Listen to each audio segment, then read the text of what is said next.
Okay, Aaron Burnett. You know what I mean? Flash her and whatnot. These are millennial news. This is the news that pertains to the freshmen, sophomore, juniors in Harvard or Princeton Tiger or something like that. So Aaron Burnett. I'm Aaron Burnett out front And so, lying about Russia.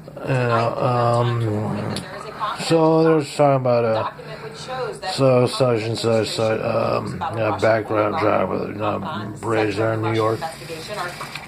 And so what the headlines are still made is they're going to the intricacies of the Russian investigation and stuff like that. I think it has implications of Cohen and stuff like that. While other people are like, regular people are like working at the Home Depot, moving lumber, cutting lumber, or working in the electronics department of some store, selling USB ports, and stuff like that, and other live sanctions. So I remember I was watching some 80s things, man, and I remember they put it was embargo. I mean, they put a sanction on France. The late John McCain did because they weren't allied with the efforts in the Iraq War, and some of these things you put in your day, your memory, and you remember these things because Merlot and such as that French cuisine is such a big part of is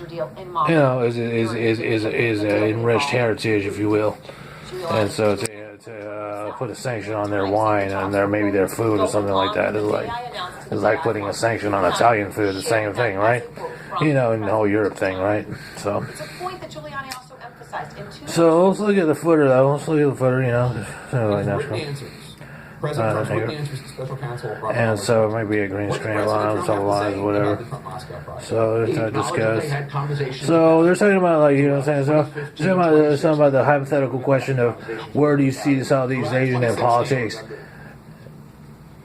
of maybe the future beyond Generation 5, if you will. With the spin of the applicatory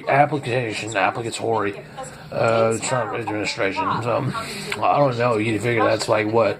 That's maybe a few presidents away, right? I'm going to say you figure a little more than that. And if they can last more, instead of going back to LBC and doing this other stuff and going back and returning to the Philippines, going to Metro banks, giving them interest and stuff like that, that's fine.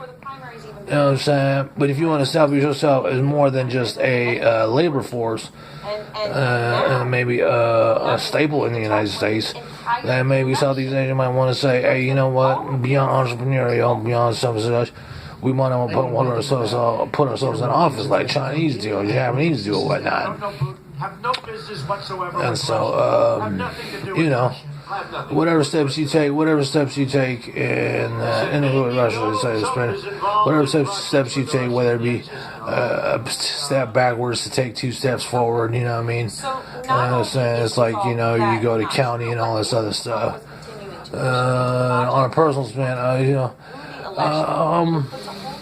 like I said, I wouldn't go out of form. At the same time, I'm for a cause, you know what I'm saying? I'm like, that's great, you know what I'm saying? You have a holiday like this and such, you have a dream.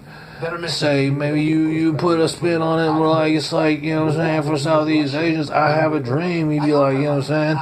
But I have my preferences, so I don't want to get it, like, all hell twisted and whatnot. Not twisted, but, like, Sure would, right? I mean, there was a lot of money. You say some stuff like that and be like, yeah, we were more than GDP. We are a soul of people. We have opinions and whatnot. We have dreams, aspirations. We have infatuations with things and stuff like that. We're not just mathematical machines and stuff like that. So, that's something what it is. So. He quoted Trump to the New York Times. He didn't